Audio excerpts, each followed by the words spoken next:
Smith Wesson Model 10.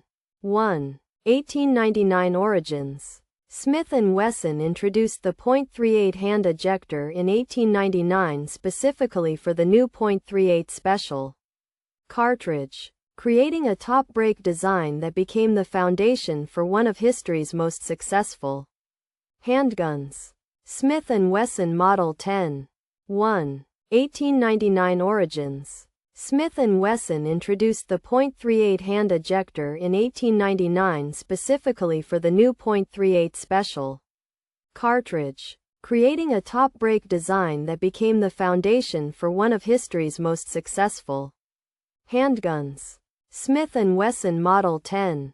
1. 1899 Origins. Smith & Wesson introduced the .38 hand ejector in 1899 specifically for the new .38 Special cartridge, creating a top brake design that became the foundation for one of history's most successful handguns.